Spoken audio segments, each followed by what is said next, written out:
మాత్రమే ఈ పోటీ ప్రపంచాన్ని ఎదుర్కోవడం చాలా చాలా కష్టం. జ్ఞానానికి, నాలెడ్జ్కి ప్రతీకగా మీరు తీసుకోవాలి.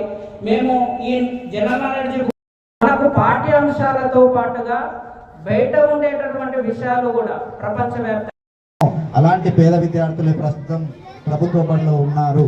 వాళ్లకు ఉడతా భక్తిగా మాకు తోచిన సహాయం చేయాలి అనే ఉద్దేశంతో జీవిత కాలానికి పనికి వచ్చేటటువంటి జీకే బుక్స్ అందిస్తున్నందుకు 2003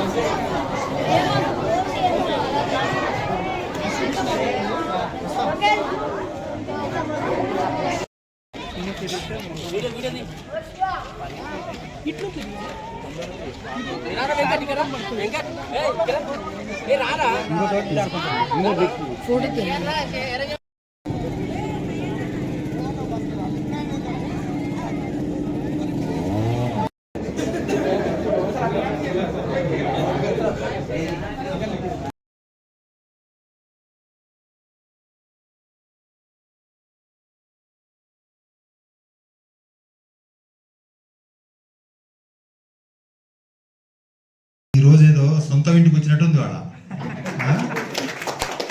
ఎందుకంటే 2 సెక్షన్ల పిల్లలు ఉన్నారు ఇక్కడ. 10th A and B 2 దిక్కుల ఫుల్ హౌస్. చాలా సంతోషం. ఇప్పుడు స్కూళ్ళలో ఫుల్ హౌస్ లేక ఇబ్బంది పడుతున్నాం అందరం, పిల్లలు లేక. సంతోషం. ఈరోజు 2003-04 విద్యా సంవత్సరానికి సంబంధించి 10వ తరగతి విద్యార్థులు అంటే ఆ బ్యాచ్ కంప్లీట్ చేసుకున్నటువంటి విద్యార్థులు చాలా ఆత్మీయతతో ప్రతి ఒక్క టీచర్ ఇంటికి వెళ్ళి దాదాపు నాకు 4-5 సార్లు ఫోన్ చేసినారు. నా దగ్గరకు 15-20 మంది వచ్చింది ఆ రోజు. అంత ఆత్మీయతతో ఈ కార్యక్రమాన్ని చేపడుతూ మా అందరిని కలిపే విధంగా ఈ కార్యక్రమాన్ని రూపొందించినందుకు ఫస్ట్ మీ అందరికి కూడా కృతజ్ఞతలు.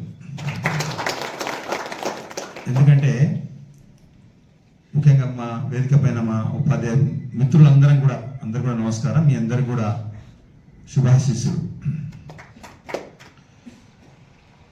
ఎందుకంటే ఇప్పటిదాకా సార్ చెప్పినట్టుగా మొక్కలు నాటుతాం, కానీ అవి ఎదిగి పెద్దగైనప్పుడే దాని ఆనందాన్ని మనం పంచుకోవాలంటే ఈ యొక్క పూర్వ విద్యార్థుల సమ్మేళనం అనేటువంటి చాలా చాలా ముఖ్యమైనవి. అందుకే నేనేమన్నా అంటే ఎవరెవరు ఏం చేస్తున్నారు మనకు చూసుకోవాలి. అంటే మనం నాటిన మొక్కలు ఏ విధంగా ఉన్నాయి అంటే సమాజంలో అన్ని రకాలుగా విస్తరించి ఉన్నందుకు చాలా ధన్యవాదాలు. ఎందుకంటే ప్రపంచంలో ఏ వృత్తి కూడా గొప్పది కాదు, ఏ వృత్తి కూడా చిన్నది కాదు. అందరూ కలిస్తేనే, అన్ని వృత్తులు కలిస్తేనే మన సమాజం. ఏ ఒక్క వృత్తి లేకున్నా కూడా సమాజం ముందుకు పోదు. కాబట్టి నేను కోరేది ఏంటంటే ఇక్కడ తక్కువ ఎక్కువ ఎవరు కాదు, మనం చేసే పనిలో నిపుణత బాగుండాలి. నైపుణ్యం సంపాదిస్తే నీకు స్కై ఈజ్ ద లిమిట్. నువ్వు చేసే చిన్న పని అయినా సరే. ఇప్పటిదాకా ఒక అబ్బాయి చెప్పాడు, నేను టీ స్టాల్ నడుపుతాను. నరేష్ ఏం పేరు? సురేష్.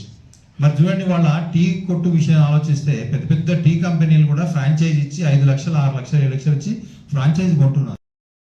రెస్పెక్ట్ ఇవ్వడం నేర్పియాలి, ఇంకోటి విచక్షణ జ్ఞానం నేర్పియాలి, డిసిప్లిన్. ఈ 3 నేర్పిస్తే చదువు ఆటోమేటిక్గా మన ఇంటి వస్తుంది, డబ్బు కూడా ఆటోమేటిక్గా వచ్చేస్తుంది. మనము దాని గురించి పాటుపడాల్సిన అవసరం లేదు.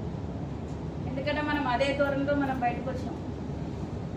2002లో మీరు అనుకున్నారో లేదో ఈ స్థాయికి ఎదుగుతామని.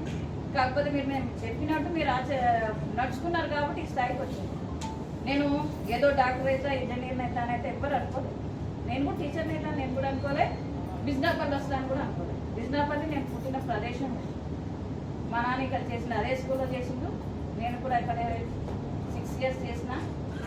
నేను ఇక్కడనే టీచర్ అవుతాను కూడా నేను ఎక్స్పెక్ట్ చేయలేదు అని. కాబట్టి మనం ఏదైతే అనుకోమో అదే జరుగుతుంది. కాబట్టి దాన్ని మనము మన పద్ధతి మన డ్యూటీ మనం చేసుకుంటూ పోవాలి. మన కార్యకర్తలైనటువంటి మీ అందరికీ కూడా అభినందనలు తెలియజేస్తూ,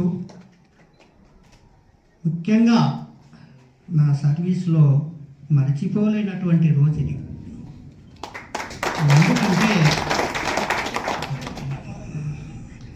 2000